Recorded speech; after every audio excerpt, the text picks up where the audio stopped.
A massive explosion ripped through a police checkpoint in Pakistan's Bannu district near the Afghanistan border. Within moments, the entire area descended into chaos. According to reports, a suicide bomber drove an explosives-laden vehicle directly into the checkpoint late at night on Saturday. The blast was so powerful that large parts of the structure collapsed instantly. Debris was thrown across the area. Smoke covered the sky. Nearby homes shook from the impact. But the attack did not end with the explosion. Soon after the blast, heavily armed terrorists stormed the damaged compound and opened fire on surviving police officers. Reports say the attackers also used drones during the assault. More than 100 terrorists are believed to have been participating in this operation. As security personnel struggled to respond, the gunmen continued firing for hours. By the end of the attack, at least 15 police personnel had been killed and several others injured. Reports also suggest the attackers escaped with police weapons and personnel while retreating. The attack was later claimed by the Ittehad-ul-Mujahideen, a newly formed alliance of Islamist terrorist groups linked to Pakistan Taliban. मेरा नाम मोहम्मद नोमान है और मैं बतौर तर्जुमान MK बन्नू आपसे मुखातिब हूँ. Following last night's attack on the Tehreek-e-Taliban police checkpoint in Bannu, approximately 11 dead bodies, which had been buried under the debris, have been received at the district headquarters hospital.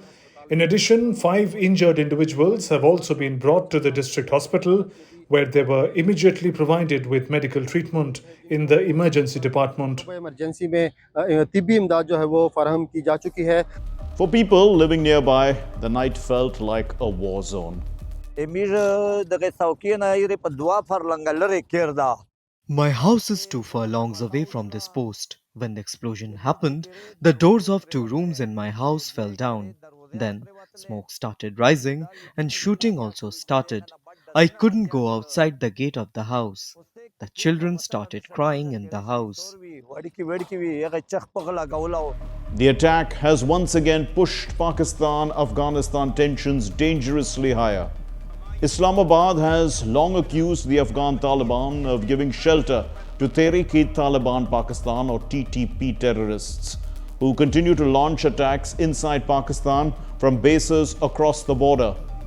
The Taliban government in Kabul denies the allegations and says Pakistan's terrorism problems is the result of its own internal failures. But the relationship between the two sides has steadily worsened since the Taliban returned to power in Afghanistan in 2021. Pakistan expected the Afghan Taliban to remain strategically aligned with Islamabad. Instead, the border region has become increasingly unstable.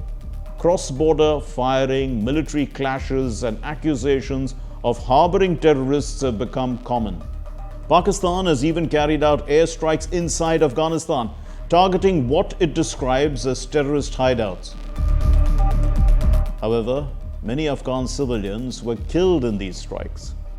And now, after the Bannu attack, reports suggest Pakistan is preparing fresh military operations and possible cross-border strikes against TTP camps near the Durand line. Prime Minister Shehbaz Sharif and Army Chief Asim Munir are reportedly discussing renewed operations under Operation Ghazab Lil-Haq, targeting Taliban-linked extremist groups. But this is where the story becomes deeply ironic for Pakistan, because the country is now facing the consequences of the very policy it followed for decades. For years, Pakistan's military establishment treated terrorism as a strategic asset. Extremist groups were trained, funded, and protected to advance Islamabad's geopolitical interests, especially against India and inside Afghanistan. It was a long-term strategy. Groups like Lashkar-e-Taiba, Jaish-e-Mohammed, the Resistance Front openly operated from Pakistani soil for years. These organizations became central to Pakistan's proxy warfare model. India has repeatedly suffered because of this terror infrastructure. The 2001 Parliament attack, the 2008 Mumbai terror attacks that killed more than 160 people, the Pathankot air base attack, the Pulwama suicide bombing, and more recently, the Pahalgam terror attack in Jammu and Kashmir. For decades, Pakistan tried to play both sides. On the one hand, it claimed to be fighting terrorism. On the other hand, it differentiated between terrorists that threatened Pakistan and terrorists that served Pakistan's regional agenda. It always tried to play the victim card internationally. That dangerous double game is now collapsing. The same extremist ecosystem Pakistan nurtured has turned inward. Terrorist groups, once seen as assets, are now attacking Pakistani soldiers, police officers, and civilians. And this is exactly why Pakistan's current crisis cannot simply be explained as a border security issue.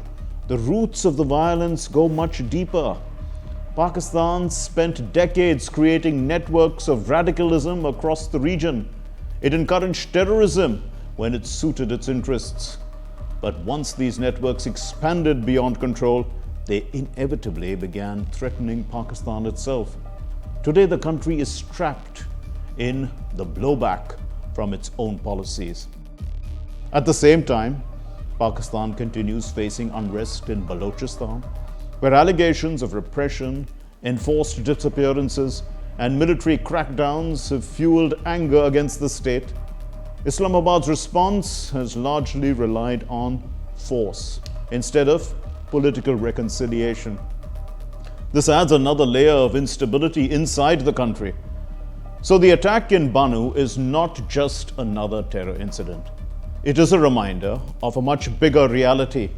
When a state uses terrorism as an instrument of strategy for decades, eventually that violence stops remaining under control.